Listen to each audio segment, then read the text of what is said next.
Thank you. Sorry, it's been a couple of weeks. We do like to honor time, so thank you all for being on time. I want to thank all the members for joining us today here on our floor. I believe we have quorum with 5 members present, and I believe there's, oh yes, we're all here, coming on out. Thank you, NMTI leaders, for coming out today, and our new CEO. I see, I don't know if there are members from the public, but we will have some public comments in a second. But with quorum, I call this meeting to order.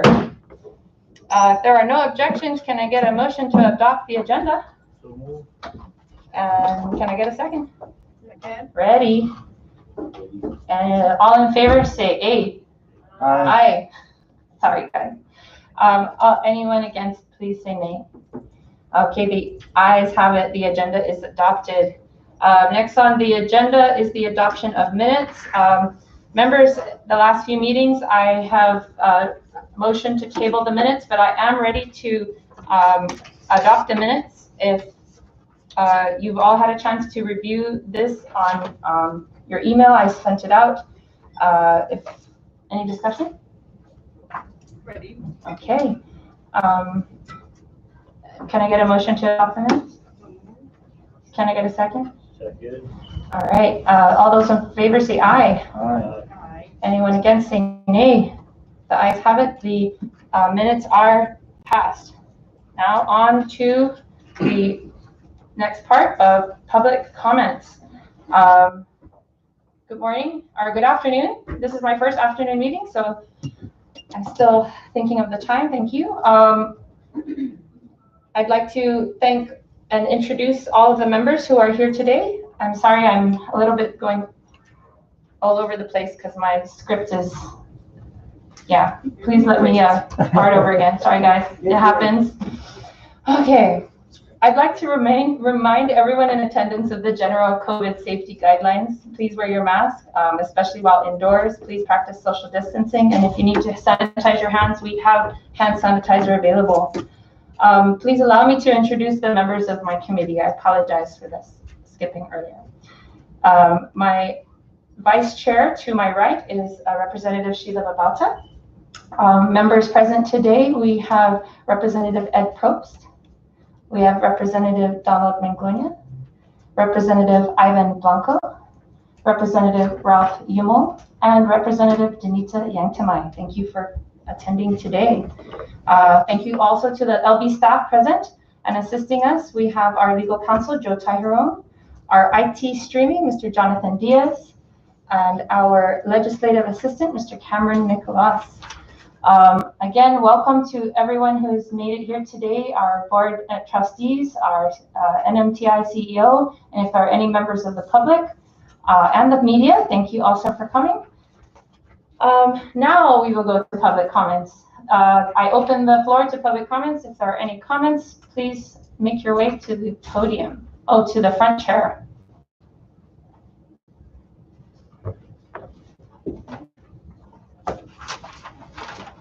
Okay, it looks like there are no public comments. All right. With that said, we will move on to new business.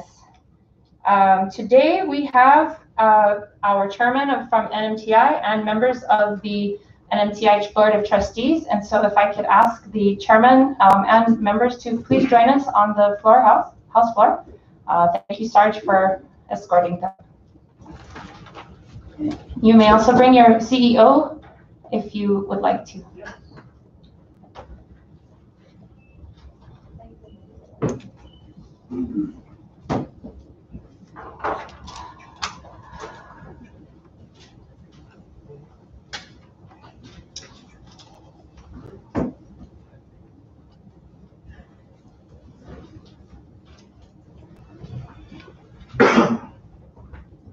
If you get thirsty, just signal us and we'll bring you some water. Thank you guys for coming today. If I could ask our trustee chairman to introduce all of his board members. I believe we have a new person on the table today. Yes, thank you very much. Is this on? Testing, 1, 2.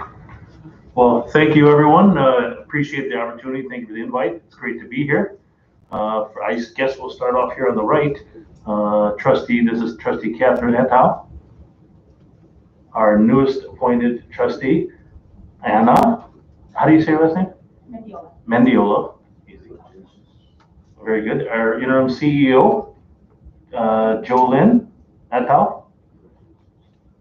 To my right, Trustee Millie Rabalaman. And on the far left is going to be Trustee Rick Coutts. And myself, Chairman Mario Valentino. So thank you. Thank you. Welcome. Thank you and welcome. At this point, I'd like to open the floor. Are there any opening comments members would like to make? No? All right. Yes. Okay, moving on. I would like to just open the floor to allow our Chairman Chairman Valentino to please give us a status update on what's happening at NMTI. We are very interested in the new developments. I know that we've seen each other, but I'm sure that the rest of the viewing public out on Facebook and maybe YouTube are wanting to hear the things that are happening. And so I will stop there and allow you guys to give us updates, and then we will allow the members to ask other questions. Thank you. Great. Thank you, Chairman. Chairwoman, I beg your pardon.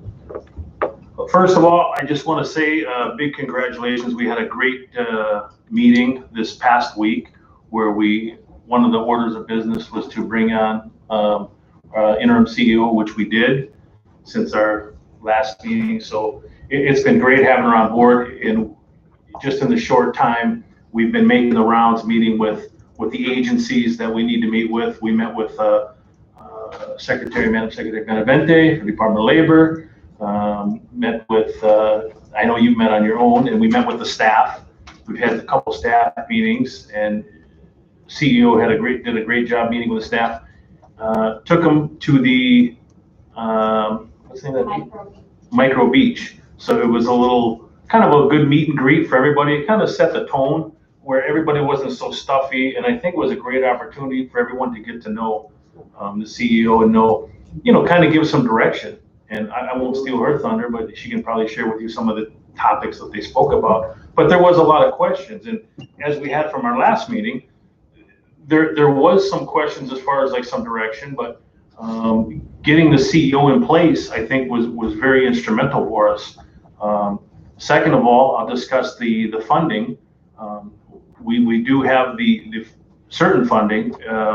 We have $500,000 that will be transferring hopefully tomorrow into the account, which we're very excited about. The other one was we spoke to Madam Secretary Benavente, and she assured us that we have CW funds that they're going to be allocating to us. I can get you, I don't have the exact number offhand, but I think it's roughly around $250,000. I believe that was the accurate number.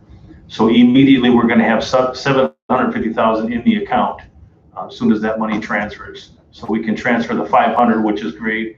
And I know we've been discussing bringing on right now the staff. We did send a letter today for, I guess we're working on the legislation because, as you all know, there was a zero budget for us. It was a line item was zero, and we were instructed we couldn't hire employees just yet. But now that we do have the money and legislation, hopefully we'll be moving forward here, help us out, get us going with some of that zero. I mean, I guess we can't have a zero item to pay, I guess. So take care of that. I know, thank you so much for coming to our meeting. I know it was helpful, and your support has been great. I know we've spoken a little bit, and you had some questions too. So hopefully together we'll work and we're answering a lot of these questions. And in the beginning, I guess transition is always kind of tough. There was some unknowns, and there were a lot of opinions going out there, but they weren't directives from the AG's office, which we have to follow the law. And I know some people were frustrated with that, and we're saying, well, unfortunately, this is what we have to do, and that's what we will do. And I know it's frustrating for some people. And I saw one thing I did instruct, and you all know as representatives, I said the most important thing for us as representatives of NMTI is not to combat, not to fight with people. Like, allow people to be frustrated, right? Transition is a time for uneasiness and when we're trying to figure things out and get in direction, it's not so quick to come to us. But as we get the information, we've acted upon it pretty swiftly, and move forward with it. We want this, I guess as a volunteer and from the construction industry, I want this a great deal. And I've always been an advocate for NMTI.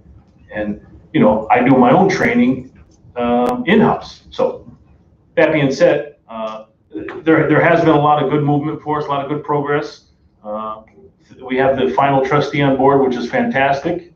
And we'll be holding our next meeting here. We'll be setting up an agenda this week. And hopefully by the end of the week, we'll have another meeting maybe on Saturday to finalize some more things. But with that, I'll yield back for questions. All right, thank you very much. Members, are there questions that you'd like to get? Go ahead, recognize Representative Ed Probst. Thank you, Chairwoman and Chairman. Thank you for coming in. Interim CEO, congratulations on your new position. And Ms. Manila, new trustee, welcome. And thank you all for coming today for your time. We appreciate you coming in here with your busy schedule, so we appreciate it. Chairman, if you could, just so that anyone listening and for us as well, if you could clarify the $500,000 that you mentioned, where is that from? You said we have $500,000. Where is that $500,000 coming from? Thank you. Thank you. The $500,000 was promised to us by the governor, I guess, during this transition. I don't have I obviously don't know exactly where it comes from, but I can ask and find out and get back to you if you don't mind. Thank you. Thank you. We'd like to know where the funding sources are coming from. It's important for transparency and accountability, obviously. The other question I had was you had mentioned that you had met with the Secretary of Labor, Ms.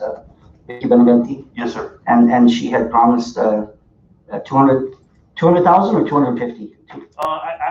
I believe, and I want to get you the accurate number, but I believe it was 250, okay. Just from sitting in our conversation. It could be 2 or 250, but that was CW funds, and Trustee Couch just said 275. I don't remember that number, but there is the 250, 270, somewhere in that range, and I'll definitely get back to you. Thank you. Just that number. Yeah, I just wanted to, because it's, of course, funding is critical. You can't run an NMTI without funding. But with that said, as chairman, do you remember the last time, or do you have a date? Anyone can chime in on this too if you don't.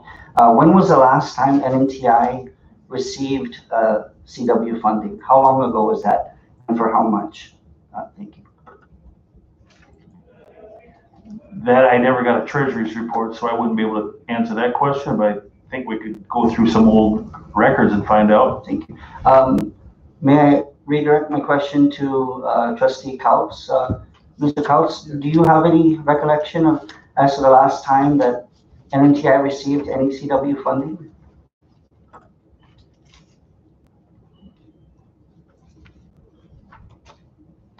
Might have been 2019. Oh, yeah. I'm sorry, it might be around 2019, before the pandemic. Thank you. And I bring this up because we have not this current education committee, but in the past we have met with NMTI on different occasions, and it was perplexing to see how it was possible that NMTI, for about perhaps 2 years, did not receive any CW funding whatsoever. And of course, from what we were discussing, the reasons were they were being told that documents weren't being provided that labor was asking for. But then when I had met with NMTI officials, they had shown that they had the documents and provided these copies that they were supposed to turn in.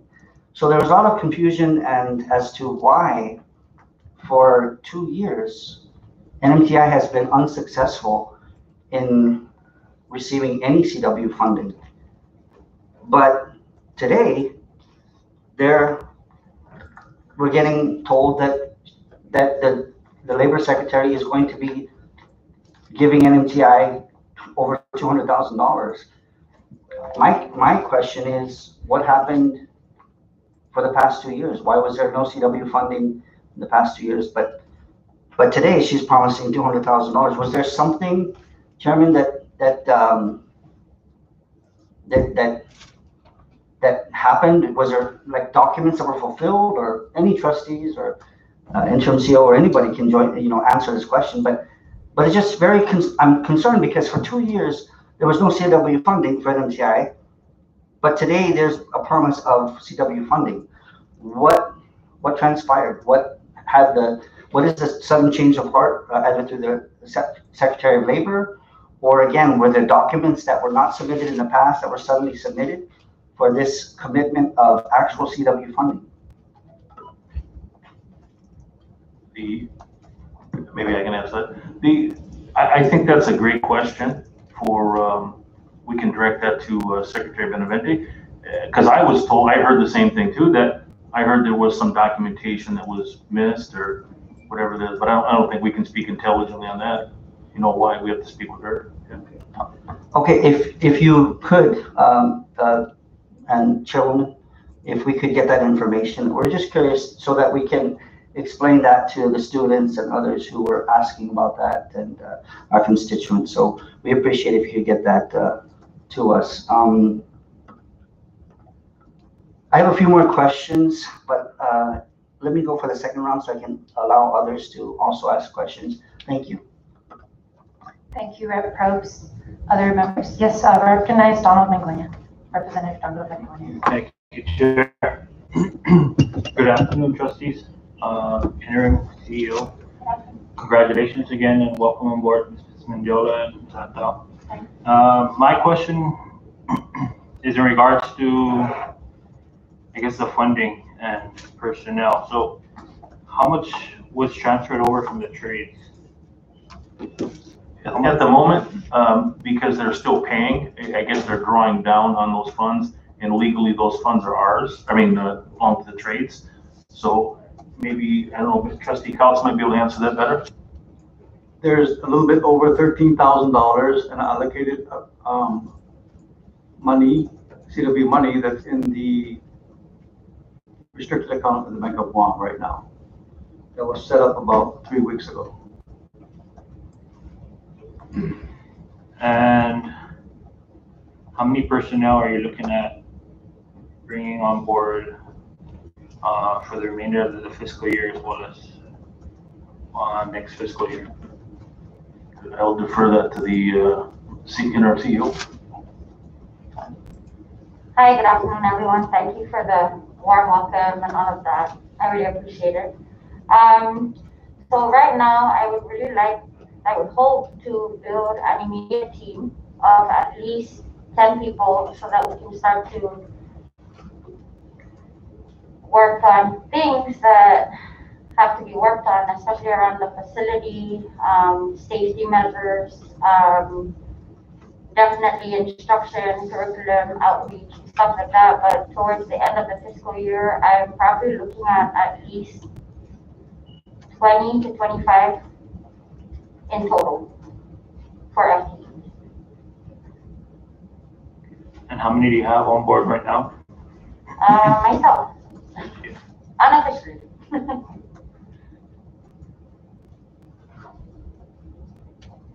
Okay, and just a brief summary of where you're at in terms of the EDA grant and HUD grant.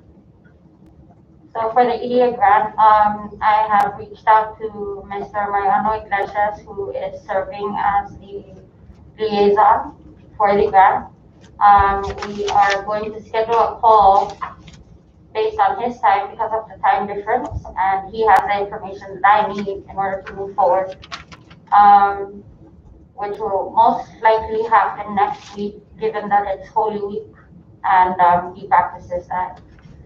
So we will, when I get that date, I can share it with whoever needs that information.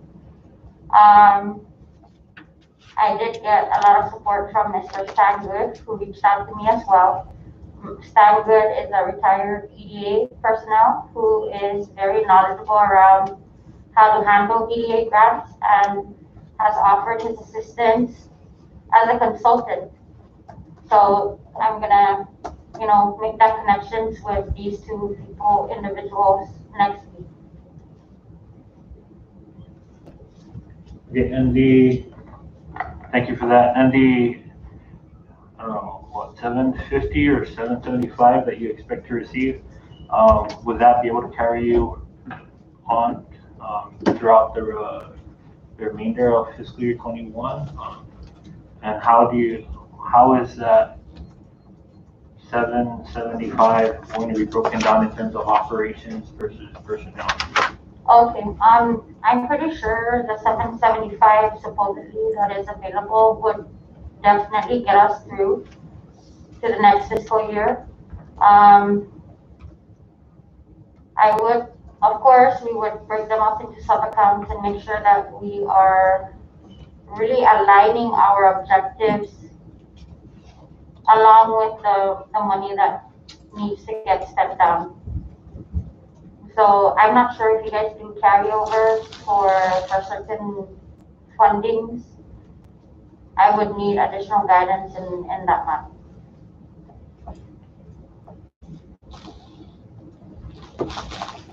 Thank you, Ms. Hatta. Chair, I yield for now. Thank you, Rep. Bengonia. Other members, questions? Not to the board, but I guess we just need clarification from the Secretary of Labor. I believe in 2020 there was 2.5 available for CW, so we're not sure how much was spent. And then 2021 there's 1.4 that's not spent, so we have 750,000 only available. How does the school continue with that amount when there's 2 previous years that wasn't given to them, and with the I believe 110 we have to keep pushing trades, otherwise it jeopardizes our requests in the future. Should we need to extend additional 10 years, the trade needs to continue, otherwise it jeopardizes the CW program.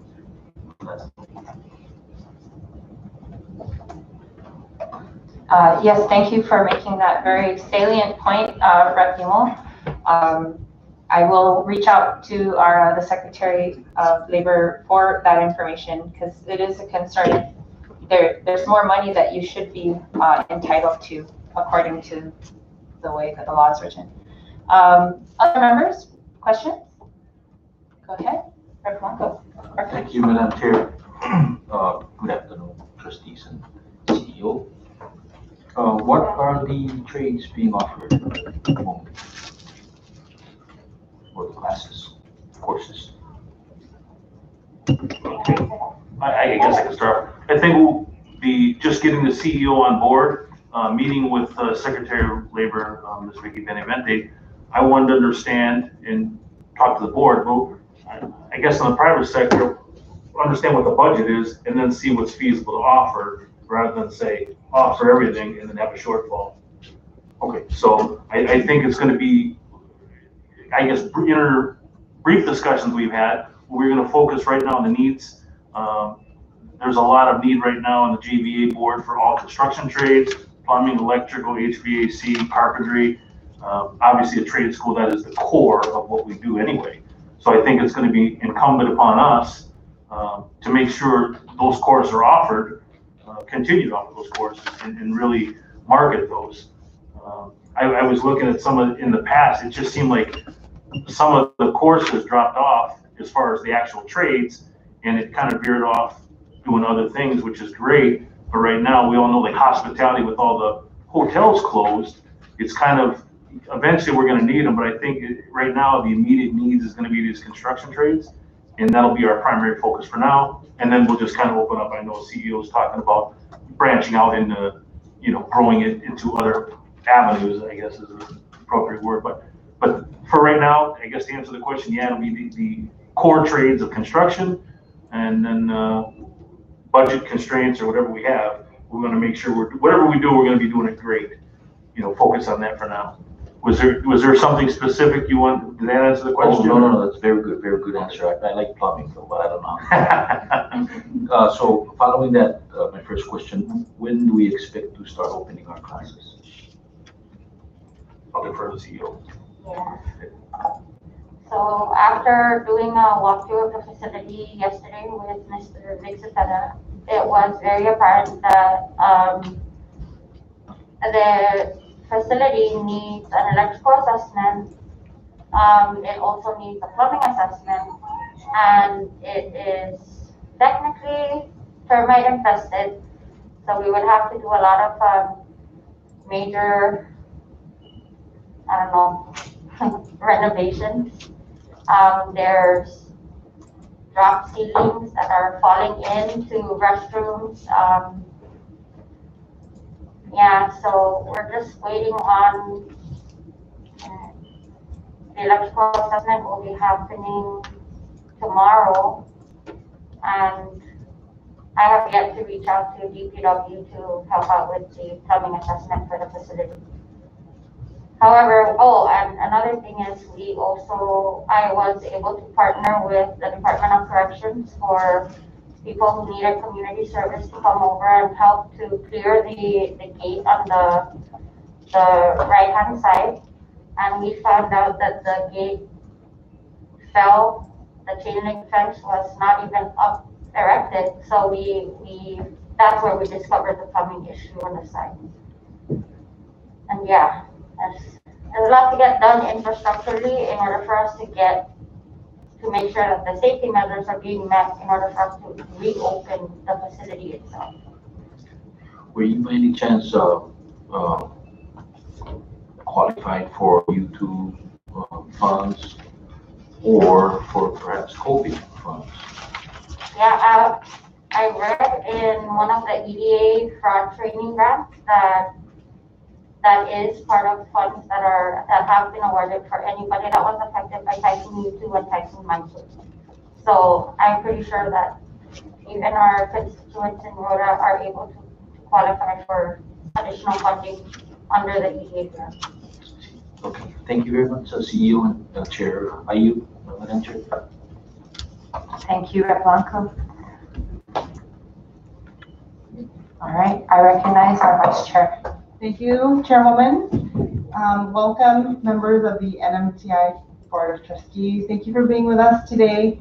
Congratulations, Interim CEO Atao and Trustee Mendiola.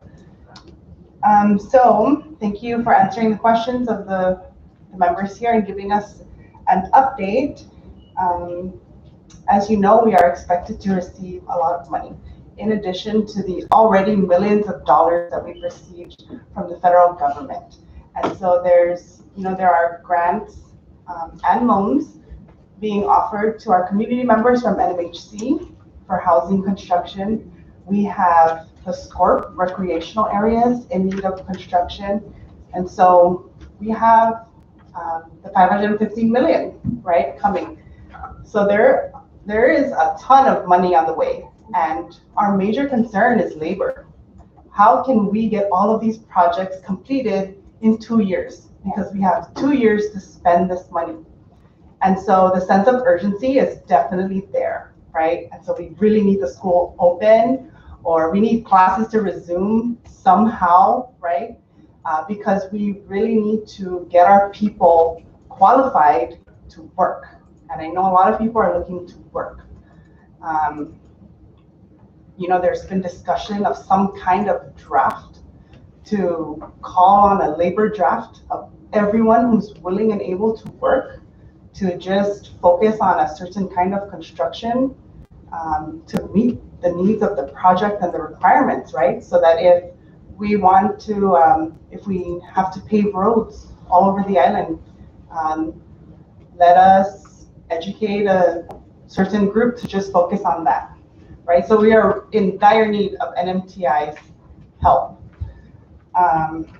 With that being said, I really just wanted to communicate the sense of urgency, right? Because we are expecting the Rescue Act funding really anytime in the coming weeks. So the sense of urgency is there. Have you all communicated at all with the governor's office in regards to funding or submitting proposals for funding from the Rescue Act, or requirements on what kind of information may be needed so that NMTI can be funded through the Rescue Act to just kind of get things rolling and moving at warp speed? Sure. I'll jump in. Yeah, another great question. Thank you so much. Yeah, it is really, really important. I guess being in the construction industry myself, I know we're really crying for manpower right now. And, you know, even us putting ads out in the paper all the time, there's just nobody signing up to come. I do get, you know, individuals trickling in, and I kind of took my own apprentice program where I'll just start somebody off kind of at the basics, and some guys gravitate, I put you with everything and see where you kind of land or what you like.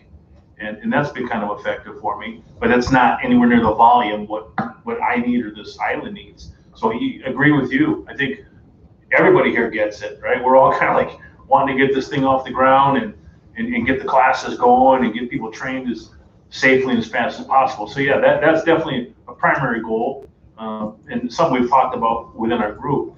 The funding, I guess we talked about this, the Rescue Act.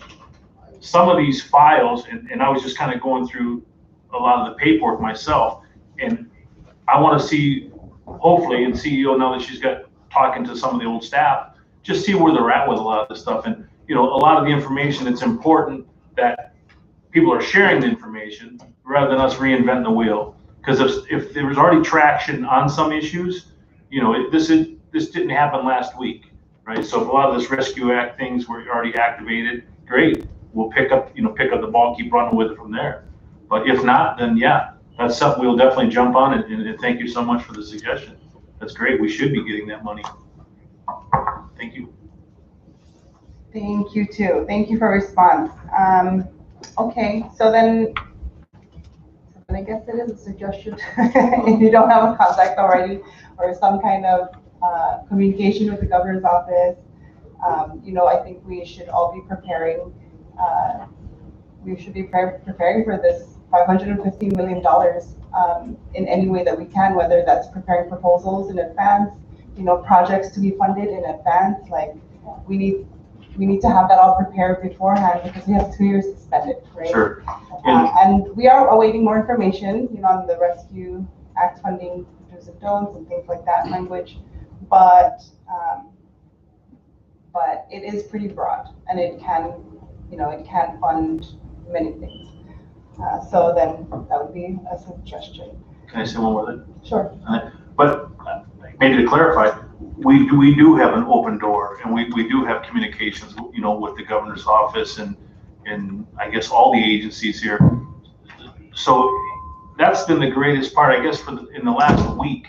What I've seen, I guess, since the I guess installing interim CEO Etau here, it's been almost like a sigh of relief for a lot of people. Now that we're saying, okay, now there's some direction, and she's a really strong leader, and I really been really impressed just how she handles herself, just an ultimate class act and very welcoming. And she subscribes to a lot of the principles that I think are conducive for creating a good team. It's easy for people, you know, to sit in the 50-yard line seats and criticize, but you know, here's the people like yourselves and us. We're in the game. You know, people up top, you know, oh, do the, yeah, well, 3 weeks later you can say that, but when we're in the moment doing things, so this past week has just been so refreshing because, you know, it has been a little frustrating. I've been hearing like incorrect information and people, Mara, I said, that didn't even happen. So things that I'm being told, I'm like, what? So it's kind of been a nice calming effect. And so thank you all for your support too. I mean, great questions. Everybody, we want the same thing. Everybody's pulling on the rope now in the same direction.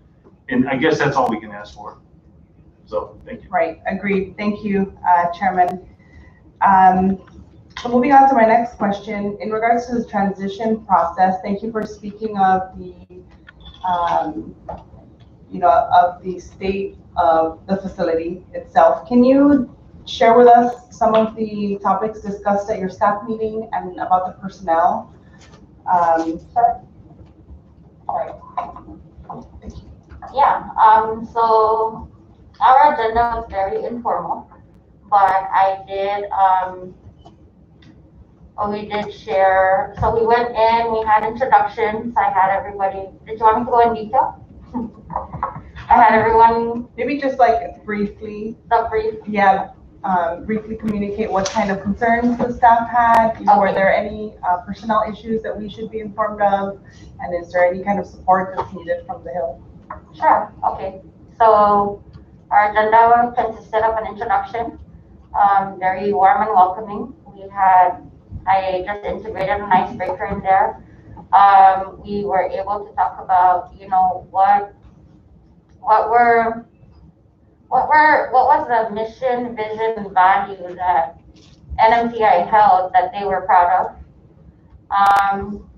And then we tabled the rebooting, which was really to dig into that. I saw that everybody was having a good time and on a really positive note versus my first meeting that happened at the facility itself.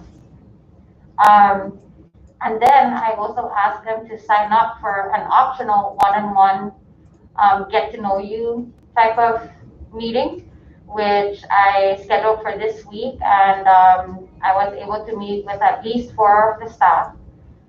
The concerns that a lot of the staff came up with, or questions that they came up with, were really mainly focused on when would we reopen, and if we could extend the memo for them to avail of to us. We had a lot of people who shared their knowledge, their wealth of knowledge around what type of instructions that they were able to provide during the time that students were coming in, the partnerships that were shared. And so it was a very, very uplifting meeting for a lot of the staff. We did have some staff who shared that they were left in the dark for so long that they didn't have any answers to anything, and so Mr. Potts was there at that meeting, and he was very helpful in providing some answers and shedding light on a lot of the subject areas that were not, I guess, communicated with the staff. Okay, thank you. I'm glad that you had a successful meeting. Congratulations on that. Thank you for communicating with the personnel. So going off of that, the community is invested, right, in NMTI and concerned. How do you communicate with your community? How can we find information about NMTI, whether classes are open or not? Whether the concerns are being addressed. Where can one find you? Find me? Or NMTI? Or the NMTI. Well, in the transition out of the week that I've been here, I really have no numbers for the facility. I just got access to a laptop yesterday. There's not much information that was given to me, so I've been, making myself at home and taking information and just trying to plot everything out so that I can have an organized directory of information such as that. I hope that answers your question. It does kind of give us an idea that we're taking the steps, right, to kind of get acquainted, and but I would highly suggest even a Facebook page would be very helpful. Okay. Even to just inform the community that NMTI is still closed, or this is what's offered at the moment, or we had a board meeting and we're working on these issues. Okay. We have certain members of the community who are really following NMTI and looking forward to classes and wanting to apply for classes, right? That's true. So we want to help our community get back to work and get certified in whatever trade that NMTI offers. Thank you, Chairwoman. That's all the questions I have for now. Thank you. Thank you, Vice Chair. Other members? Okay, I will go ahead and I'll recognize Rep. Probst. Thank you, Chairwoman. So there's a few other questions I do have that do concern me. If I could address this to the Chairman. Chairman Valentino, could you tell us from your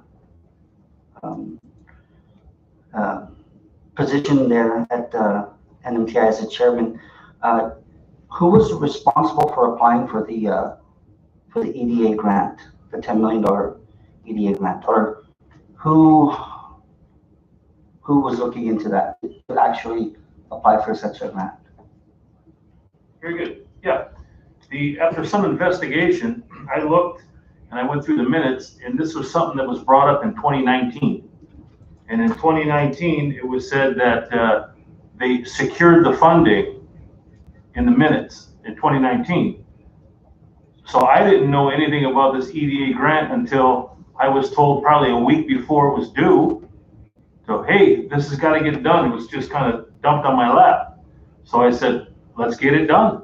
There was nobody there. So on a Saturday, I drove down to NMTI, met with CEO, and had them print off the forms. We had a 2-hour meeting, and it didn't get done. So I came back on Monday and had to I'm sorry, it did get done Saturday, because what I did is I had to leave Saturday, drive back to my office, review a PowerPoint presentation, then drive back to NMTI, fill out the forms. Then we submitted the forms. So for me, I was informed that all this stuff was done, and it could have been done. I didn't know it, but just took the bull by the horns and did it. So it got submitted, and we do have confirmation that it did get submitted. So with the receipts. So thank you. So it's in the process, and Chairwoman's now working. The CEO is now working with the grant folks and make sure that because obviously we don't want to lose it. That's the key, I guess, the thrust of the question. Right? Of course, it's a lot of money, and that is the concern. So there's somebody that has to actually do the work of the grant, the writing of the grant. Were you responsible for writing the grant and filling it out, or who was responsible? I'm just curious, what personnel, who were the figures that were actually doing the work? From what I understood, and this is what I was told, was that this was introduced to NMTI. I believe it was in 2019. I can get you the exact date, but I'm not sure. Somewhere in that realm, and it was by Stan Good. He came to the school, and according to someone there, said he was kind of shooed away. So here's a guy trying to give him money, and they didn't take it. So I don't know what happened. I can find out, but I don't know the full story. But somehow there was some assistance done. I don't know the specifics of who. I heard there were several people at NMTI helping do it. But as far as specifically, I couldn't answer who that person was because I don't know who wrote the grant. But I can find out. Yes, I would like to know the responsible parties. I'd like to recognize Mr. Couch, if you could chime in here, please. Agnes Peters, the CEO, Frank Ravalaman, and Ross Maglonia were the key people who submitted the application and everything and got the grants done. And as Mario stated, that Stan Good came to the school, but I think his amount was only for $3 million. So I think the 3 individuals went to a much higher number on their own and were able to secure the 10.3 million. Thank you, Mr. Couch. So essentially it was the CEO, former CEO, and Ross Magnolia and Frank Ravalaman. Correct. Thank you, who did the labor. Thank you. Chairman, is Frank Ravalaman and Ross Magnolia still employed with NMTI? Currently, because there's no funding, and per the law reference letter here from the AG, no, we don't have employees. Thank you. So as was mentioned by the interim CEO, so NMTI has 0 employees right now, so it's shut down. Is that correct? No, that's incorrect. Okay, so it's still operating. Well, this is the quagmire where, and this is, I saw some confusion because the same name, right? It's a 501c3 private company, and then it goes to a public, I guess, but the acronym is still NMTI, Trades and Technical. So what happened was there was information saying, and per public law 2092, we don't come active until after the fact, right? So Trades was still running the school and paying people. The board of directors, which I was on too, they had a meeting and they said they're going to pay. They were obligated to pay these teachers for these classes. Unfortunately, public law states that they can't move any encumbrances to the government side. All contracts, obligations must be fulfilled, and they do not transfer over. So what happened was there was still funding.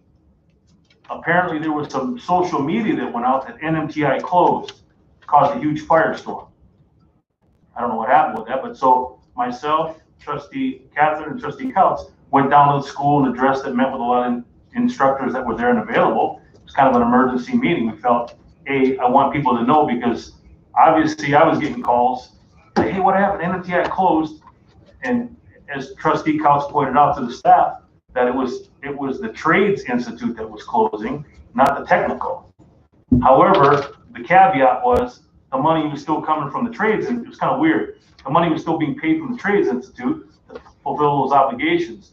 So there was one of the teachers, Maureen, who was saying that, and Trustee Catherine took down when the classes were going to be finished, and they gave their dates. Okay, we're going to go here, here, and here, and here. We asked Trustee Couts how much money was they had in the account for it because it's still Trades money, and they were paying the folks out of that money to fulfill that obligation. So kind of the NMTI acronym kind of confused a lot of people. Saying that it was closed confused people. Probably, I mean, in retrospect, maybe it wasn't a good idea for that to go out, to say it's closed, because people just assume NMTI, we only know it as one thing, and that really caused, a lot of confusion. Hope that answered your question. I know it's kind of it's a really unique situation.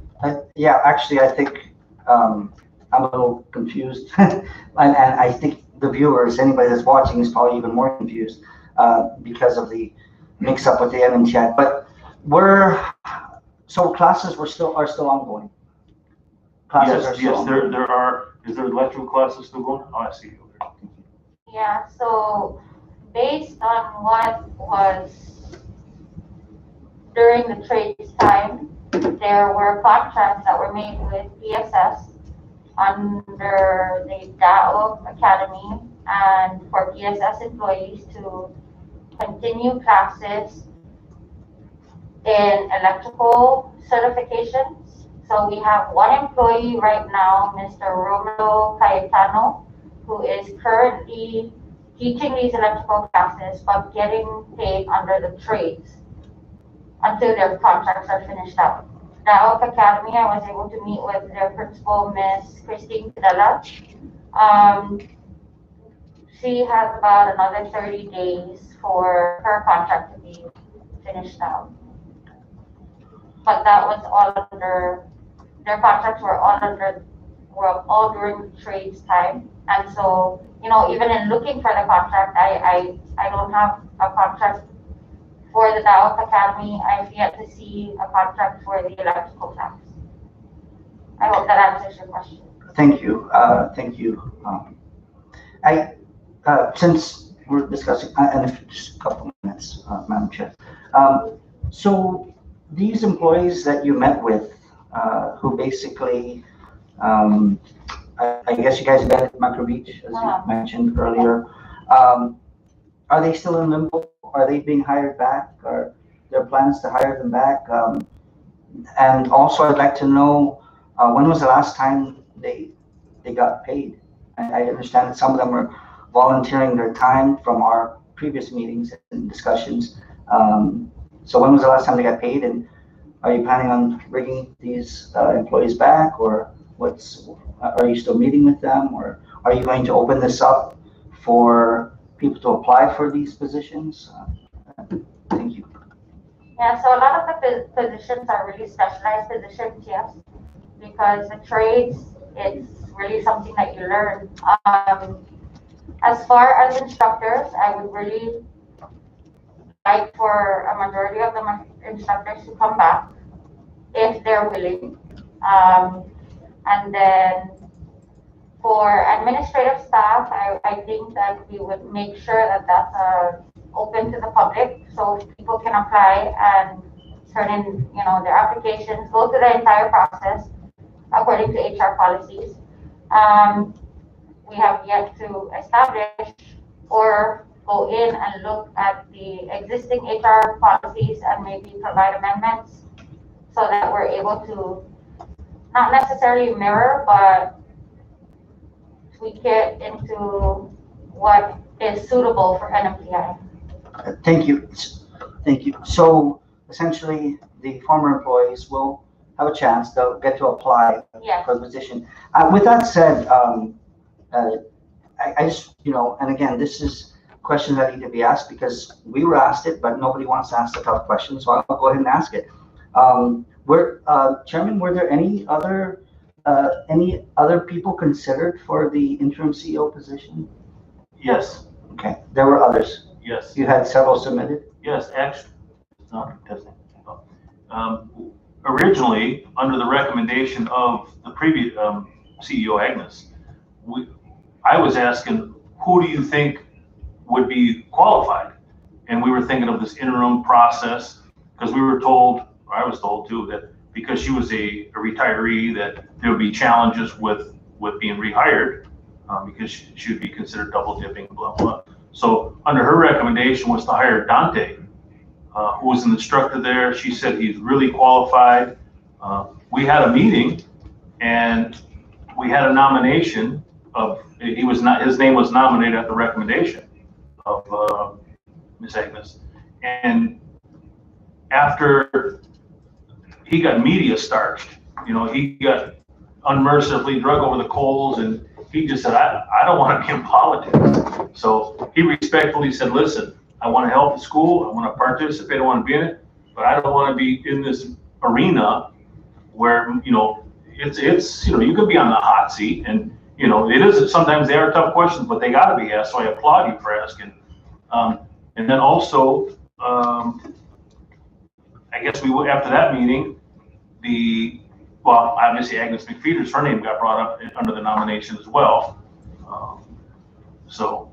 And then Ms. Jolynn, but there was qualifications that had to be met, like you had to be specific, have a master's, and, a lot of people just didn't fit that bill. And being an interim CEO, I spoke off the record, but kind of indirectly at our board meeting saying, the interim position, how long? I think it's a good question. We thought 90 days would be a fair assessment for an interim position, and I think, it's acknowledged, hey, let's get her on track, because we do got to, get this off the ground, and it's important too, not to delay. So a lot of these action items got to be taken care of. And, thank you for asking the question. That's a good, tough question, but thank you. With that, I was just wondering, are there any other employees? Because normally an interim position, look no further than NMC, interim, the term interim, or other institutions. They usually promote from within. Somebody will run it for a while until the board, in this case the trustees, find a permanent CEO. Right now, NMC is going through this transition where we have the interim, which is right now with Frankie Elliptico as interim president, but we do know that they're searching for a new president, and that is ongoing. So that was the reason that you didn't promote from within, aside from Dante. Were there any other employees that were qualified for that CEO position from within NMTI? I personally made some recommendations when I talked to the previous CEO. What do you think of this person? What do you think of this person? And she felt no. Okay, and with that said, so this is an interim position. Will you and the trustees be opening this up, looking for a permanent CEO for NMTI? And will you put out the application locally on, throughout the media so that those in the community can apply for this position? Fair question, and I think the real answer is rather than, and I'll answer it this way, obviously a difficult situation to be in. With all due respect here to interim CEO Atal, if she comes in here is doing a bang-up job, I personally feel there should be no need to change, right? More disruption is not good. So I'll put it to the Board of Trustees, the question, and say, hey, what do you think? Do we open this up, or do we just go ahead and move forward? In many cases, an interim position does transfer into, it's kind of a job interview right now. And if we get somebody in there that's doing a pretty good job, I would recommend we keep interim CEO Atal. Thank you. And with that said, don't you think it's a little, I don't know, hurtful to the employees who have worked at NMTI for many years, who have experience, credentials, right, and degrees, for them to have to come in and suddenly all have to be going through the whole hiring process? Do you see what do you mean? A contradiction there? So what you're saying is if she does a good job, then her position is secured, that if she's doing a big enough job, then you may not have to open it up and you guys will just keep her and not even announce it. Yet employees of NMTI who have worked there for many years, several of them, have to reapply. Isn't that correct? Well, to answer your question, I'll refer to the Attorney General. I have it. Okay, so I'll just follow the law and I'll read it for the record. It says the existing employees of the Trades Institute remain employees of the 501c3 entity. They are not government employees and are certainly not employees of NMTI. Their hiring is not automatic under the statute. The NMTI Board of Trustees actions and approval is required before they become employees of NMTI. So to answer your question, it's not that they can't become employees, it's we have to follow the law. So it's obviously she's in the position as a technical institute employee. That's what she was hired as. Though these other folks are Trade Institute, and I'm obviously an advocate for it because there's a lot of good people.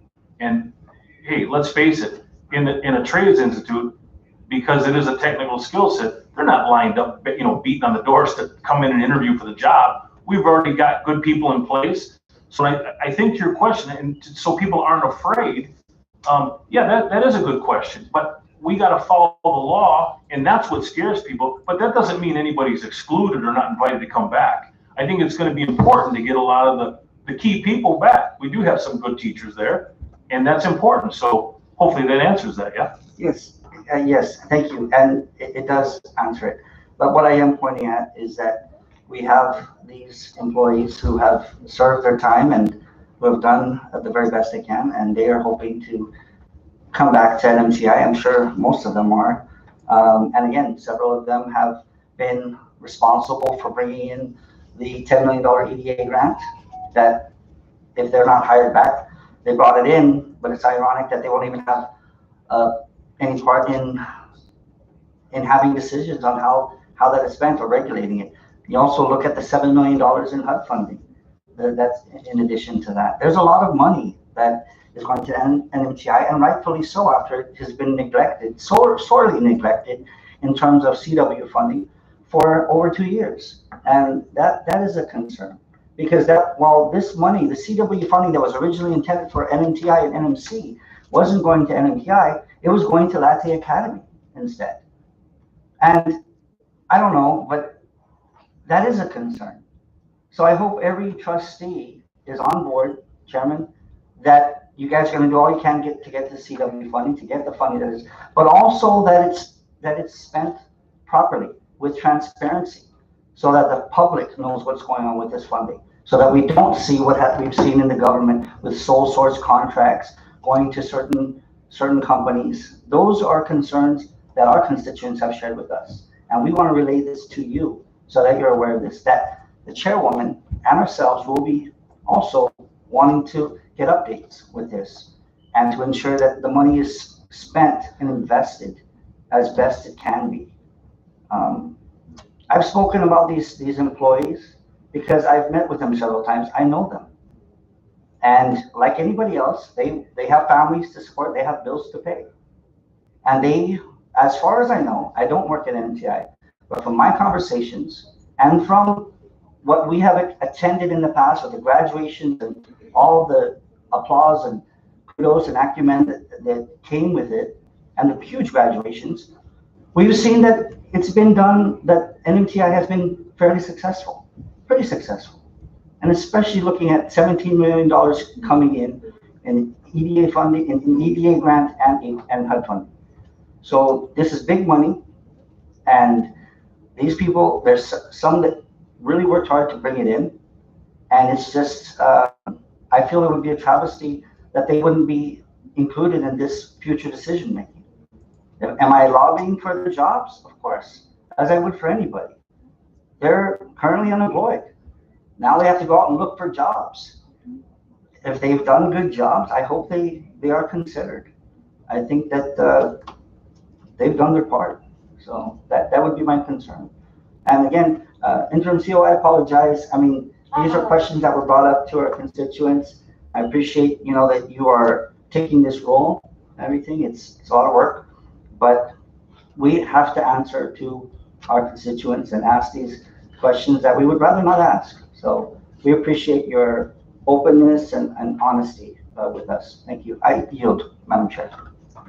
I would just, if you keep, Madam Chair, I Thank just you, wanna say Representative thank you Probst, so for much. sharing thank you, Representative Probst, for sharing your thoughts on all of those topics. I appreciate it. Okay, I would like to allow if any other members have questions. Okay, I will take my turn now.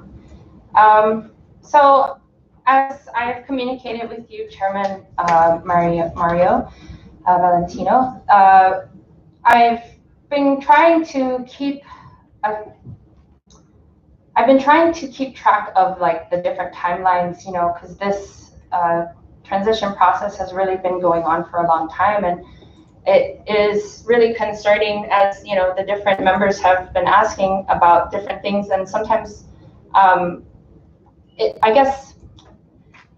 I just wonder if the timelines of the actions that happened for this entire process might have been handled in different ways, and so I just want to ask some clarifying questions, if I may. Just to be clear, were you part of the board of directors? Yes. Were you the chairman of the transition committee? Yes. And you are now also the chairman of the board of trustees, correct? Yes. Yes. Okay. So you've been involved from all levels and ends of the NMTI experience, from when it was the trades and now when it is the technical institute, correct? Correct. Okay. So as the chairman of the transition committee, I really wondered, because I looked through and I couldn't find as much documentation as I would like, how many meetings did the transition committee have as a whole? The committee itself met, and we tried to meet every month as a group, but then the subcommittees were responsible for the different areas of work. So that was up to them, and as far as how many times they met, it was based on the needs and the action items for each subcommittee. And then we'd come together as a group and discuss any challenges and timelines as far as, when completion should be. And if anybody had any questions, I sent out emails all the time. Please include, if you have any questions, any comments, or you need anything, please raise your hands. And that was an open forum at these meetings, so everybody could share. Do you have like minutes and other documentation of those meetings? Of the transition meetings? I have of the subcommittee meetings. Well, yes, there are subcommittees within the transition, and as the chairman of the transition committee of a whole, I would assume that you would also meet with each of the committees to do what you're saying that you did. So did anybody take minutes at those meetings when everybody met together? I don't believe so. I did see some follow-up on that, but it wasn't, the group as a whole kind of, it was more subcommittee work opposed to committee work. The committee as a whole was really all subcommittees branched out doing the work. We had on the committee, which was the reason it was done this way, was we had the board of directors, we had the board of trustees, and we had all the government agencies with us to lead Yes. and And take care of those action items. I understand that, but as the chairman for the committee overall, I assume that means that you were in charge of making sure that you got all of those three committees together to have meetings. And so at those meetings, you had them. You mean, what, as far as each subcommittee had a chair, and that chairperson of the subcommittee organized the meeting, got together. But did you meet with the chair people of each of those subcommittees? Some of them, yeah, and then all of them at our general committee meetings. Okay. And so there are no, do you have minutes of the meetings where you met with the chair people of those transition committees? Together what? For the general meeting, for the general transition meeting, because there are subcommittees. There was the records committee, the assets committee, and the finance committee. But was there a time as the transition chairman of all of the transition, was there a time where you held meetings with those three committee chairs? No, I held it. It was important that we all met as a group. I felt it was more beneficial. Okay, so meeting as a group, do you have minutes meeting as a group? No. Okay. I highly recommend that minutes are taken at every meeting for documentation, so that there's accountability and transparency for all actions as a board. That's really, really important. That is your fiduciary duty to document and provide, so that when people in the public can ask questions, they have it there. Because I think that that's a big piece of the pie that would help us understand where some of these things that didn't complete would have been, because that's where the 180 days timeline happened. And within those 180 days, I just had a hard time finding documentation to find out what happened, to, understand what was going on. And in all of the different meetings that we've had, it really feels like there's a lot of lack of communication among board members, and as the CEO even shared, among the employees. And so it just feels like that's just something, if we had documentation, we could see it a little bit more. And so I just recommend that that's something that you make sure that you include for all future meetings. Sure, and I'll just address that by saying, when we started off, the CEO at the time was doing that, and I deferred to her. So if I was in error for that, because she did do the typing, did set the minutes for those. So yeah, she was handling that, and for that, maybe I should have did a better job of that. But I do have like agenda items, and I'll share with you what I have, and then you can take a look at it. But personally, I don't see from the standpoint of the committee work, the subcommittee work was the most important piece. Getting together as a group, it was more of a come together, but take temperatures, see timelines, see where we're at. And the meetings were, not long, but to your point, very well taken. And moving forward, I'll make sure that happens. I guess because part of why it's hard to, sorry, I'm trying to find the right way to say it. Part of why it's hard to,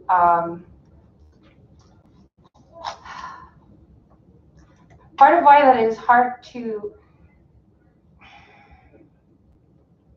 let me call a recess. I need to formulate my thought for a minute. If you can just give me a second. Thank you.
All right, thank you, everyone. I'm calling this meeting back to order. Thank you for giving me a moment to process in my mind what I was trying to say earlier. Thank you for the time and grace.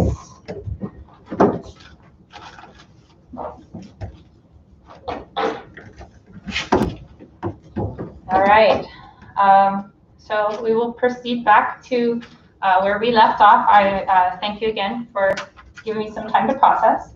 As I was trying to wrap my head around this great big issue, just focusing back on the transition process, what I was trying to get at, and if you can share with us, when you had your meetings that were meeting with the 3 different transition committees, you did not have minutes, and that was something I asked for the future, that you make sure that you provide and conduct with minutes. Moving on from there, I wanted to ask a few other questions. Oh, yes, sir. Oh, can I there may be some minutes. Can I provide those to you? Yes, please. Whatever minutes you can provide that will help me understand the timeline there, I would love to add to my list. Okay. Thank you. Thank you. All right. So my next question was, in that timeline, we were just talking about that letter from the AG, dated November 20th, 2020. And so one of the issues in the letter was that the NMTI did not have funding. And so I know that we are about to receive funding, but I just wondered, as the chairman of the transition committee, what types of actions did you have to solicit to ensure that we get funding between November 20th and today, if you may? Thank you. Well, the Board of Trades was actually in command of the school. So they were actually in operation and doing the funding. The Board of Trustees didn't come into play till 2021, till after the transition, and there was no anything. We didn't exist, basically. We were just existing for the simple fact of coming in for this transition. We had to establish ourselves. I guess we were all appointed. We had to have our first meeting, so then they could have, once we established the team of who the trustees were, then the next step was the governor to establish this transition committee. And so the trades would be the best team to answer that question. What was done for the funding? I guess in that time, as the chairman of the transition committee, I just wondered if you had also advocated for funding because you knew that there was none. But I guess that's not something that was done, so we'll move on to the next question.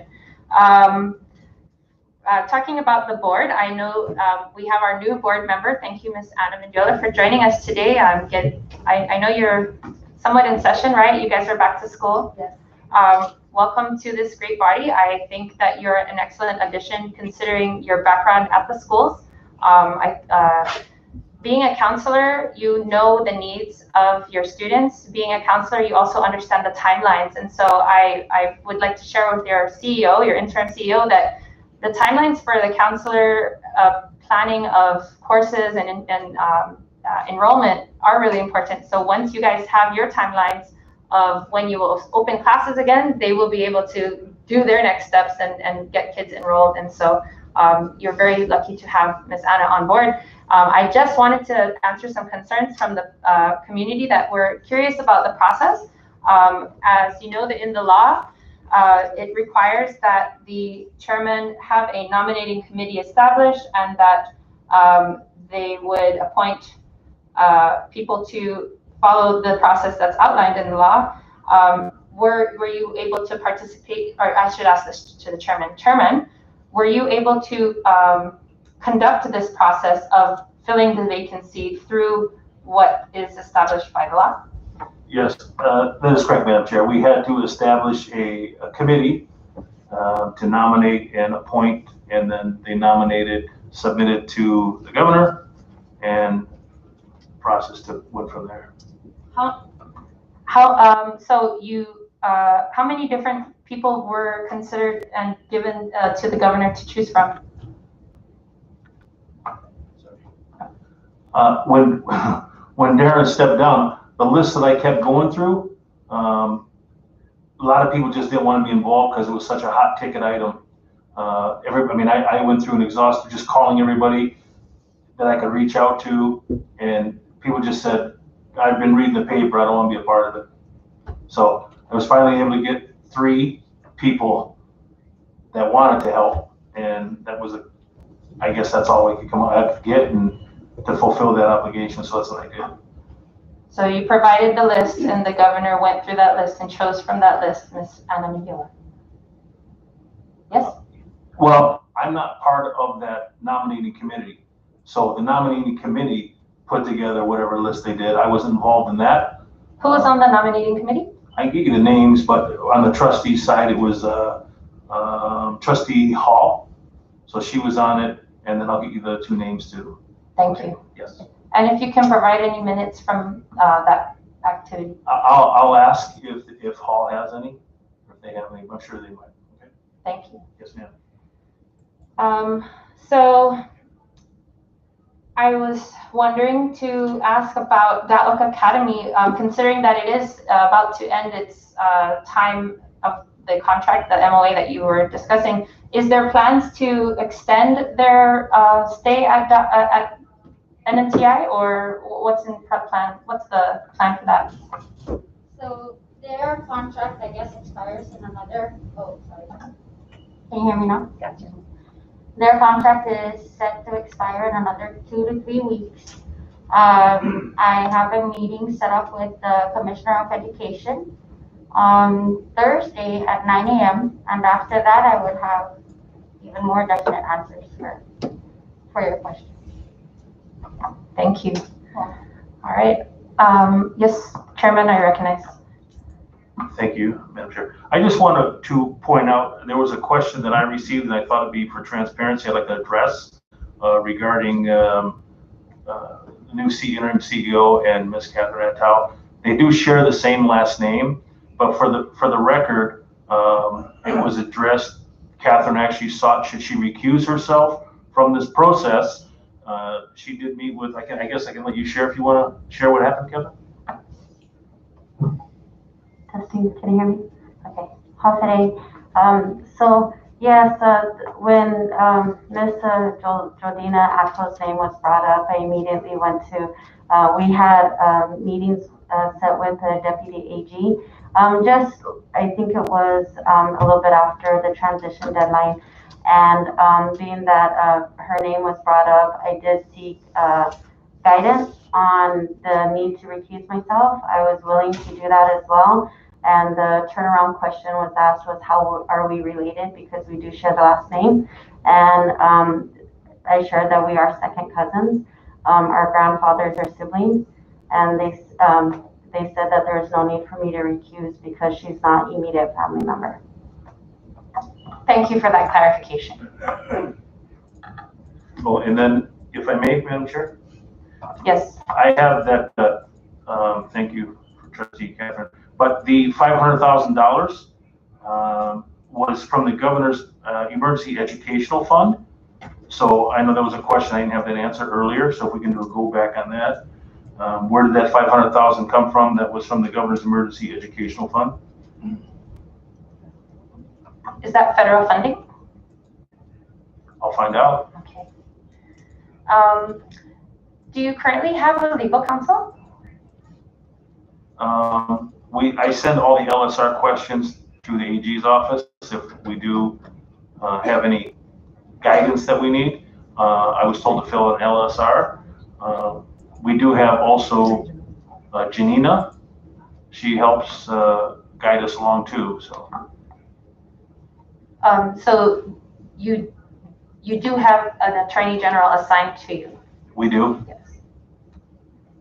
An assistant attorney general? Deputy. A deputy assistant attorney. The name is? Deputy Tenorio, Deputy AG Tenorio. Thank you. All right. Members, are there any other questions for NMTI? Yes, I call back and recognize Rep. Mangunia. Thank you, Chair. Just a quick one. In preparation for next fiscal year's budget, or maybe even part of the new CEO's plans, has there been any discussion in terms of establishing maybe field offices or expanding the services to Road and Tinian? Most definitely. So, in support of Mrs. Sorry, I think your mic is on. Sorry.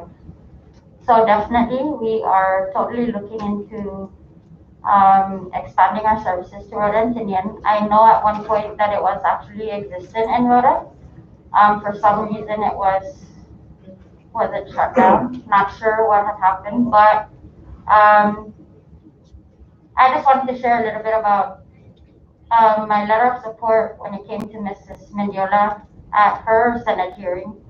I met this guy, and he actually bakes cakes out of a toaster oven and has turned it into a business. I feel that if you have resources at that minimal level and are still able to create something so beautiful, then we will definitely overcome all the hurdles that we've been going through for the past couple of months, and we'll make it happen. But has any of these plans been, are they in your proposed budget request for next fiscal year? Yes, definitely. Okay. All right. With that, I yield, friend. I yield. Thank you, Representative Mangolinian. I recognize Trustee Counts. Madam Chair, for the record, I would just like to state that the ongoing classes at NMTI currently with one electrical instructor is for the PSS employees electrical class that will be finished, I think, by the end of April of this year. Thank you, sir. Members, any other questions for our NMTI trustees and ICEO? Let's recognize Rep. Limon. Thank you, Chairman. Just to clarify, I think I missed it, but is there a timeline as to when the school is going to start?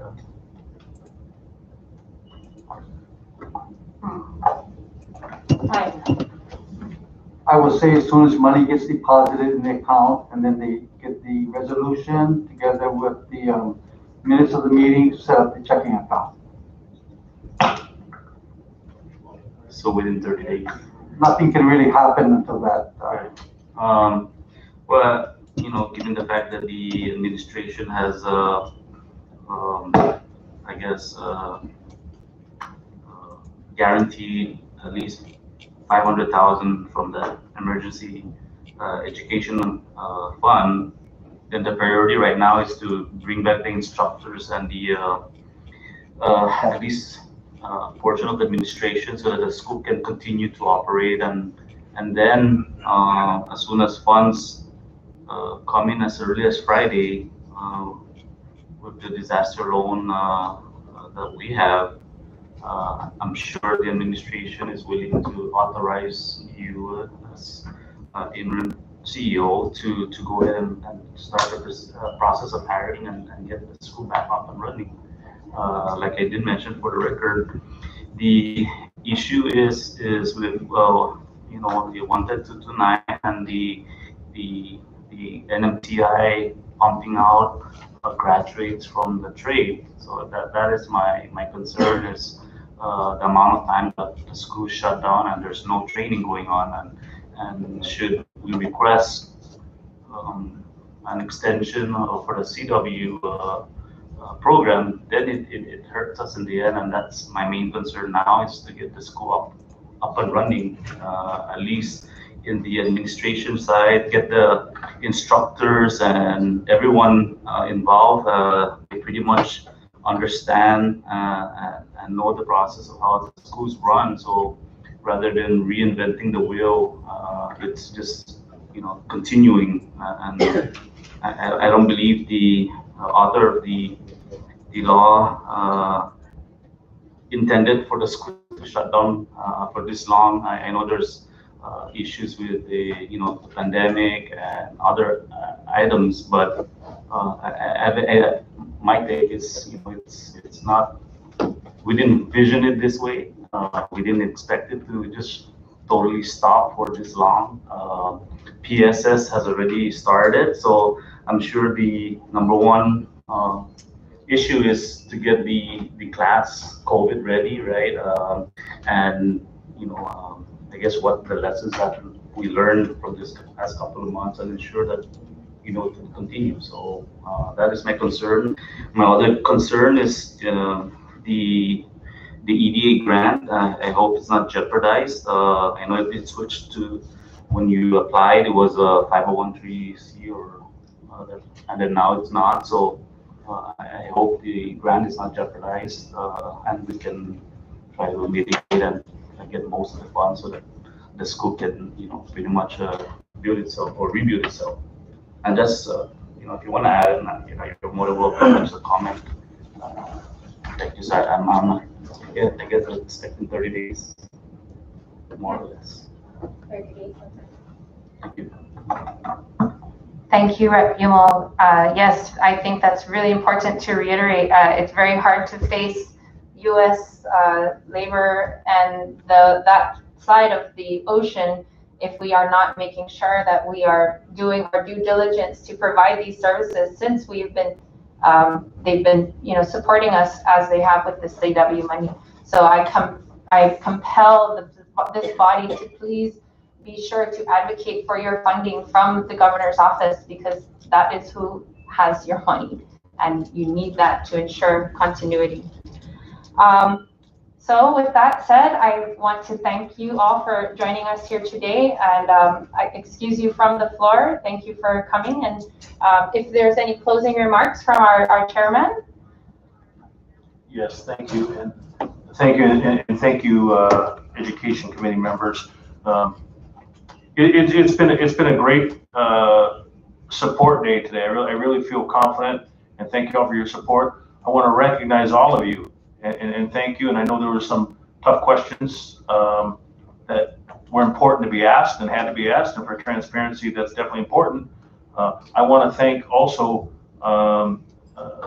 Madam Secretary Vicky Benavente. She's been very kind to us, helping us along the way. So I just want to recognize her. Also recognize the Lieutenant Governor and also the Governor for helping us with this money and pledging support. And it's going to be helpful going along the way, and look forward to getting more CW funds and getting the school open and working together with everybody. It's more important everybody works together and not have wedges and not have, because we're here for the kids, and that's most important for us as the trustees. And thank you all, and thank you, Madam Chairwoman. All right, thank you very much. You guys have a good afternoon. All right.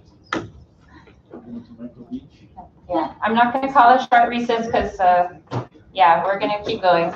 All right, we're going on, continuing on with our new business. We have Senate Communication 22-7 with Senate Bill 22-21 to repeal and reenact 3 Commonwealth Code 1132 to clarify the State Board of Education has the authority to establish and amend the minimum instructional time for PSS and other purposes. Discussion? Ready? Ready? Ready? I recognize Vice Chair. Oh, thank you, Chair. So this, let's see, Senate Bill 22-21, introduced by Senator Jude Hofschneider, to pretty much allow the board to establish, maintain, amend, or modify as necessary an instructional calendar within each school year for students from kindergarten through 12th grade. So let's see, the purpose of this legislation is to clarify that the State Board of Education has this authority. And it is for the public school system in order to improve student overall performance and achievement. Madam Chair, and maybe Rep. Danita, since you are educators, do you have any concerns or like supportive comments regarding this bill? I'm glad you asked. This bill is actually something that I was really looking forward to when I was a principal, because having the flexibility to adjust the requirements depending on the adverse situations that we are going through. We all experience such disruption since 2015 with Typhoon Sodalor. And in that year, I recall we had 7 typhoons. And so having all the makeup days to meet that 180 days requirement by law was very difficult and exhausting for teachers because, and I mean, all staff that worked at the schools, because of the time they had to make up in order to meet that timeline. And so by giving the Board of Education the autonomy to decide when and if and when this needs to be changed, I think is a great way to alleviate a lot of the pressures that happen at the school when things like natural disasters happen. I mean, pandemic is another example. So I'm in big support for this. Thank you, Chairwoman. And my apologies, Rep. Donald is also an educator, and Yumo. And oh my goodness. I picked everyone for that reason. I'm so sorry. Thank you, educators. My goodness, that's right. And our legal counsel. So at this time, the board does not have that authority, and the instructional calendar can only be changed how? It would, I mean, Can it not be at all? it technically can't. Like, technically, when the school is not, when we miss days, we are supposed to make them up. And that's why sometimes, like, you might have school until July. And I mean, teachers work really hard. And not to say that the loss of learning is not important. Schools always find other ways to make up that loss of learning. But when you have that requirement on top of these 180 days, it makes it very hard to find any time to actually make that up. And so the flexibility will be greatly accepted. Thank you, Madam Chair. I also agree that flexibility is important. So no further questions, I yield. I'm interested to hear, any comments from any other educators, and if there are any suggestions for language amendments, if any. Thank you. I recognize Rep. Yumo. Thank you, Chairwoman, and I have no issues with that. Just to state for the record, it is true that the education process has changed with the pandemic and how students are more into now with online training, education and face-to-face. So there is, the time has changed. It should not be the legislature that pretty much set the days and time for the schools to be in session. Rather, we'll have it going back to the Board of Education. So with that, Ms. Chairwoman, I move to adopt or pass Senate Bill 22-10-1. So Wait, we're still in discussion. Can we go back? oh no. Okay, Waiting for you to have your time. I recognize Rep. Mangulania. Sorry. Let me withdraw that first. Let me withdraw the motion so we can hear from Rep. Mangulania. Thank you. Thank you. Thank you, Floria. Thank you, Chair. I guess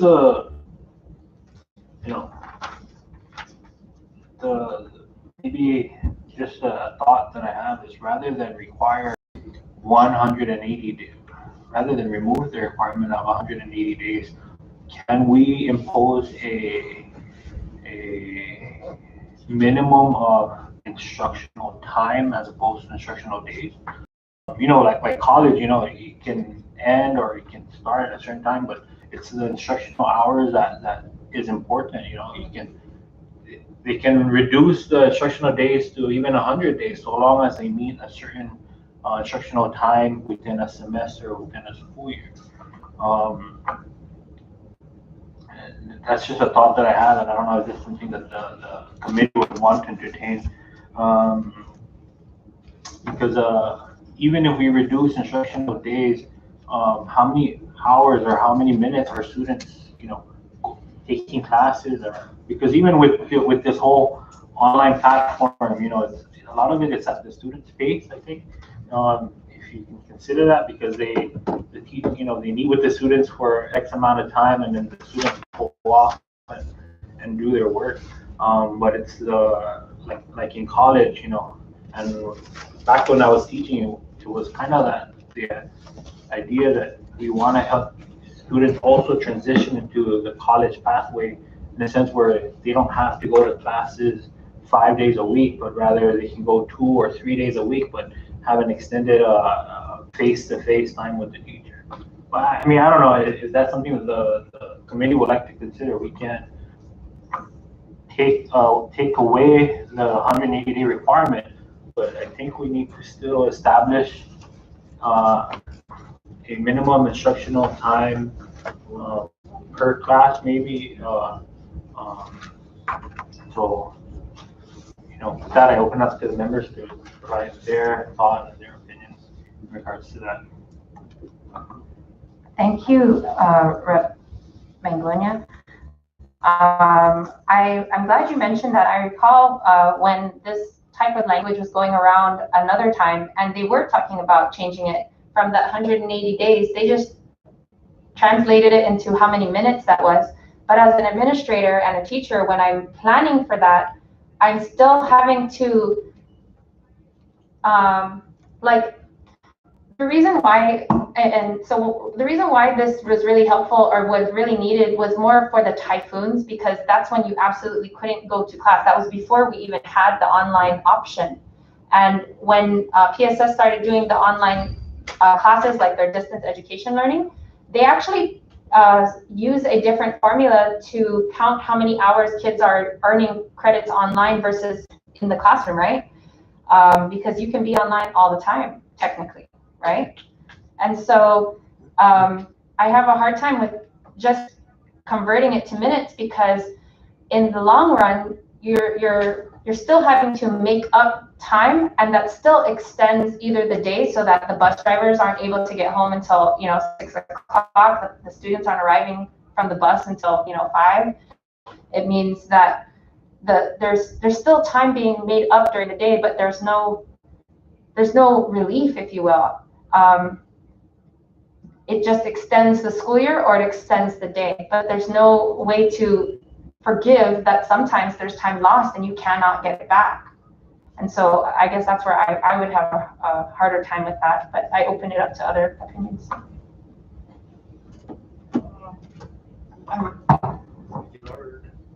I recognize Rep. about some of that. Thank you, Chairwoman. So just for the members' clarification, the language that is right now in the code, it is entitled School Calendar. The board shall establish and maintain within each school year an instructional calendar of no less than 180 days of instruction for students from kindergarten through the 12th grade, exclusive of weekends, holidays, and emergency school closings authorized by the commissioner.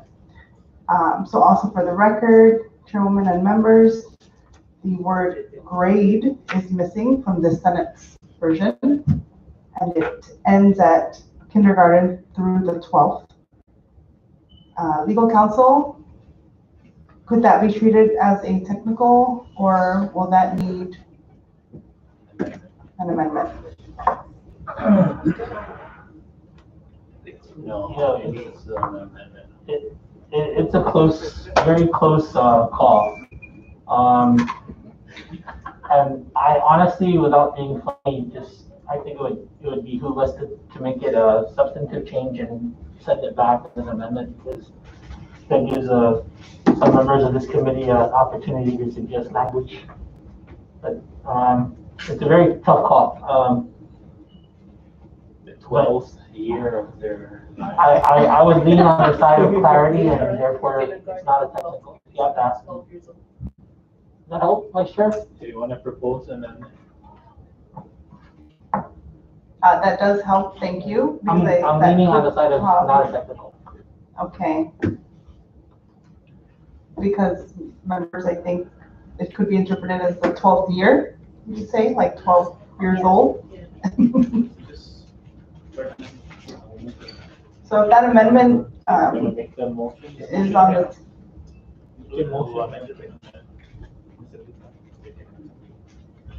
Did we want to, I will take a short recess. did we want to use that opportunity to include the instructional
Thank you for being patient with us during our recess. We are back in session and discussion. We've been talking. Thank you, Madam Chair. I now would like to offer a substitute for Senate Bill 22-21. And legal counsel may please. Thank you. Thank you, Representative Bauta. So the language is basically the current law as it exists word for word with one sentence amendment. And that is provided that the board, in consultation with the commissioner, may reduce the instructional calendar applicable to each school in the event of an emergency declaration or natural disaster. Thank you. Thank you. Thank you, legal counsel. So moved. All right, we've had a movement and a second discussion. Ready, no objections. All those in favor say aye. Aye. All those opposed say nay. Motion carried. And our amendment is accepted.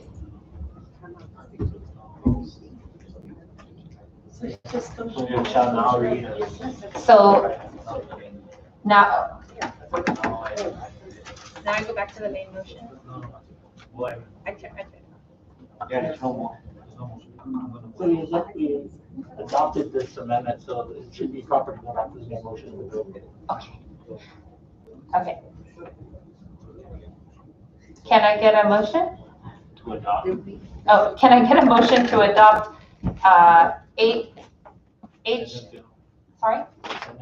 Senate Bill 22-21, HS1.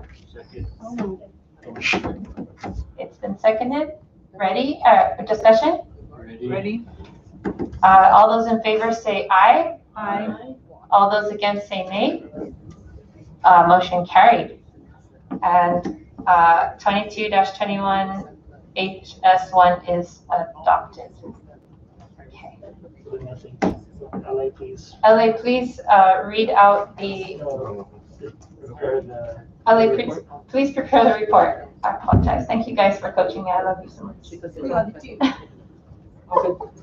That's why I need a committee script.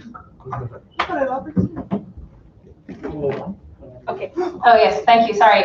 Moving on, we have our next Senate Communication 22-8, SB 22-26, SD Senate Draft to amend 1 Commonwealth Code 2263 to require a special election to fill a Board of Education vacancy, to clarify when an elected member of the board must resign from his or her PSS employment, to amend 1 Commonwealth Code 6502F, and for other purposes.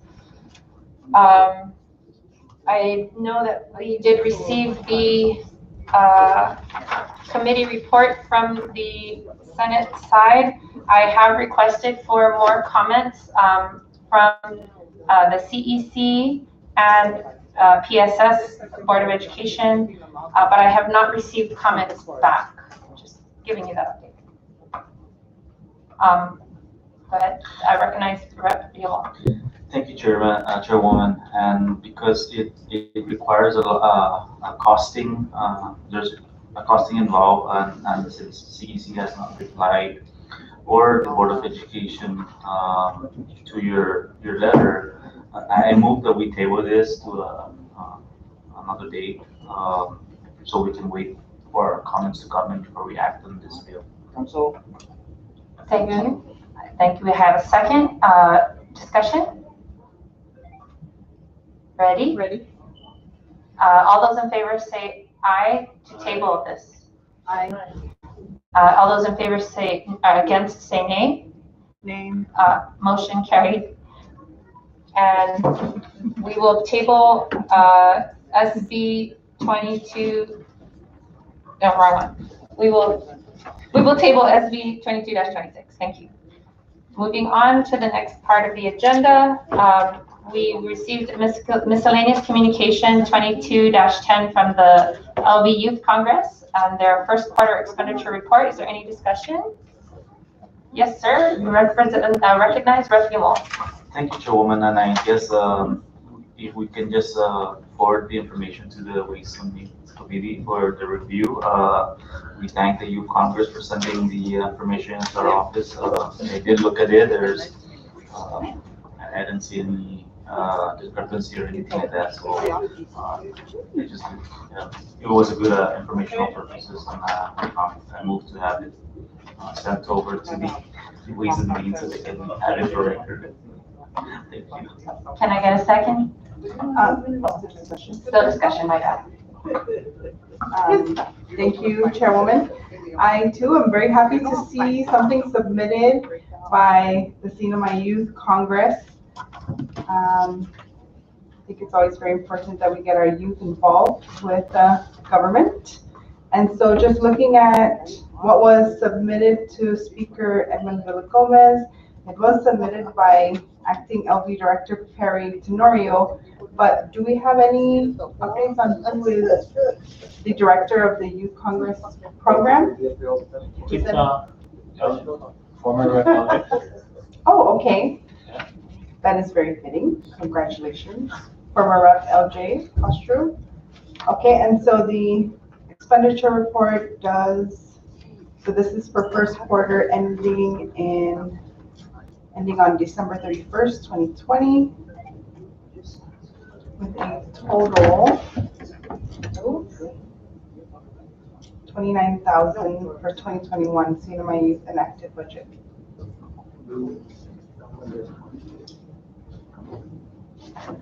Recognize Rep. Yamol. Thank you, Chairwoman. And I know I did say there's no discrepancies, but there is a over expenditure. So that's why I motioned to have the Ways and Means Committee go over it and see where was it spent.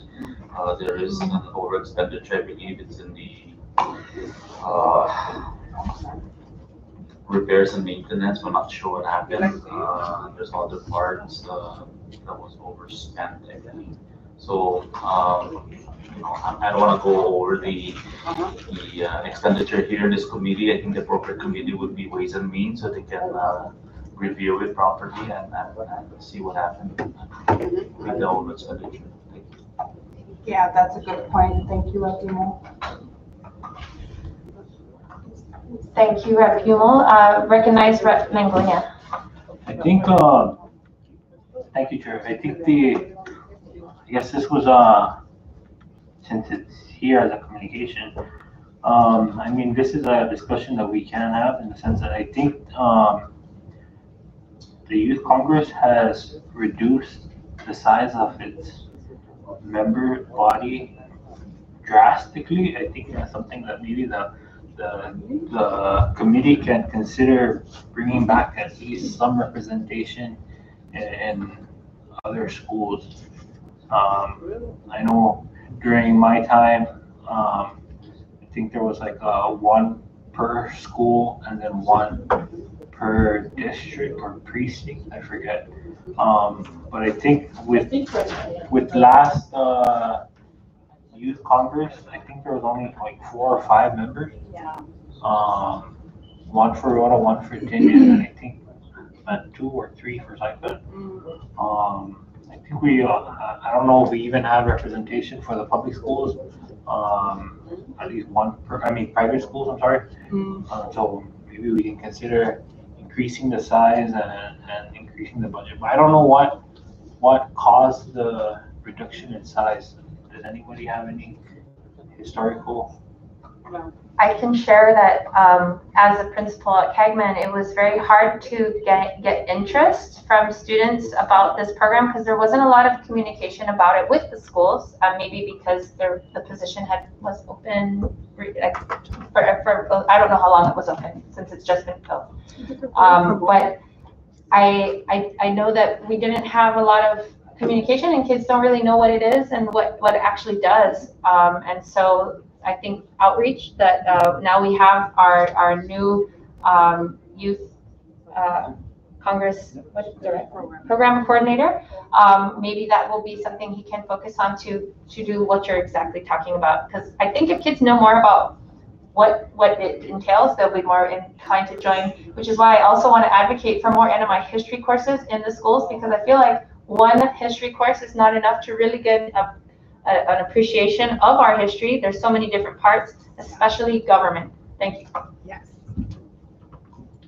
Recognize Rep. Yumo. Thank you, Chairwoman. And maybe this is something that we may consider as a whole body is when we do amend our rules, is to have at least a representative of the youth service, youth Congress to participate in the committee level. So they participate in the process of legislating, and they may not vote, but they're required to sit in every committee, maybe a major committee like Ways and Means, Education, maybe GGO.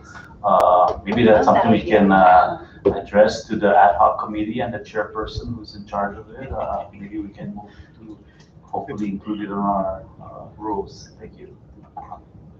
I really love that idea, Rep. Yumo. Thank you. Skip school. Yeah. Yes, they are. Okay.